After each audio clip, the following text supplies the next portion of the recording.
আইনের সাথে আপনার সীমান্ত তো আছে, বাংলাদেশের আছে, ভারতের এক অংশের আছে এবং চায়নার আছে। বাকি দুই দেশ দিতে রাজি হচ্ছে না। এবং দ্বিতীয়ত হচ্ছে যে রাখাইনের সাথে সেফ যে কানেকশন, অন্য যে সম্প্রদায় রাখাইনের অন্যান্য আরাকানি রোহিঙ্গা জনগোষ্ঠী যে এলাকাটাতে আসছে, এই এলাকাটার সংযোগ সূত্র তো বাংলাদেশ। তারা তো পালায়া চীনে যাচ্ছে না, তারা পালায়া তো ভারতে যাচ্ছে না। তো সেই জায়গায় তাদের আলোচনার কাছে মনে হয়েছে যে মানবিক দৃষ্টিকোণ থেকে যেহেতু বাংলাদেশ শুরু থেকে এই সাহায্যটা করেছে, এই সাহায্যটা তারাই হয়তো করতে পারবে। সেক্ষেত্রে এই আলোচনাটা এখানে আসছে, বাট এই কনসার্নটাও উঠতে হবে যে শুধু বাংলাদেশ কেন, ভারত কেন সাহায্য করবে না, চায়না কেন সাহায্য করবে না।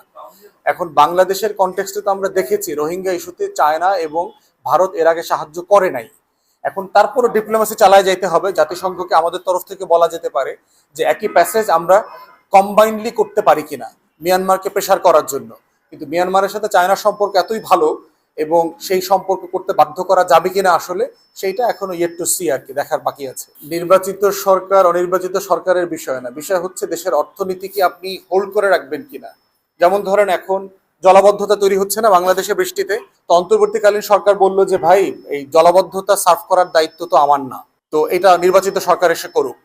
বজ্রপাতে 16 জন মারা গেল, তো বজ্রপাতে কে মারা গেল না মারা গেল এইটা দেখার দায়িত্ব অন্তর্বর্তীকালীন সরকারের না, এটা নির্বাচিত সরকার এসে করবে।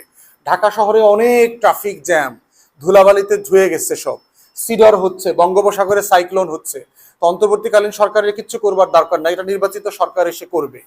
তাহলে সরকার কি করবে কি করবে না, আপনার জীবনের কোন অংশটা বাকি রাখবে বলেন? অর্থনীতি তো আপনার জীবনের চালিকা শক্তি। এই অর্থনীতি যদি না থাকে, আপনার ব্যাংক যদি না থাকে, আপনার যদি জব তৈরি না হয়, আপনার বন্দরে এক্সপোর্ট ইম্পোর্ট না হয়, তাহলে নির্বাচিত সরকার এসে কোন কাজটা করতে পারবে? এবং এই কাজগুলো তো চলমান, এমন না যে পাহাড়ি ঢল 2025 সালের মে মাসে শুরু হয়েছে। পাহাড় থেকে পানি তো আজকে থেকে পড়ে না, প্রতি বছরই পড়ে। তা আমার পাহাড়ি ঢল তো নিয়ন্ত্রণ করতে হবে, যেন চিটাগাংয়ের পাহাড়ে যারা থাকে তারা যেন মরে না যায়। এই জন্য এই কথাগুলো তো বলা হচ্ছে, মানে মানে এটা খুব প্র্যাকটিক্যাল কথা না। যেই সমাধানগুলো রাষ্ট্রের নাগরিককে প্রত্যেক দিন কষ্ট দেয়, সেইটা সমাধান তাকে করতে হবে, তাকে এটা ছেড়ে দেওয়া যাবে না। গার্মেন্টসের শ্রমিকরা বেতন ভাতা নিয়ে আন্দোলন করছে না, গত ঈদে এই ঈদে করবে।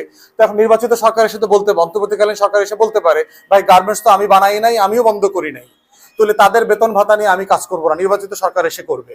ঈদের মৌসুমে এই ট্রাফিক পুলিশ নিয়ন্ত্রণ করা, মোবাইল কোড দিয়ে ধরাধরি করতে হয়েছে না, ঈদ যাত্রা আরামদায়ক হয়েছে না, অন্তর্বর্তীকালীন সরকার তো বলতে পারতো যে ভাই এগুলোর মধ্যে আমি নাই, আমার দায়িত্ব নির্বাচন করে চলে যাব, নির্বাচিত সরকার আইসা মোবাইল কোড বসাবে।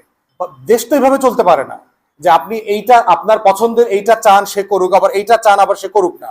রাষ্ট্রের জন্য যেটা করণীয় দেশের স্বার্থে মানুষের স্বার্থে, সেইটা অন্তর্বর্তীকালীন সরকারকে কন্টিনিউ করে যেতে হবে। যেখানে মতামত নেওয়া প্রয়োজন, রাজনৈতিক দলের সাথে বসা প্রয়োজন, সেখানে বসবে, কথা বলবে, মতামত নেবে।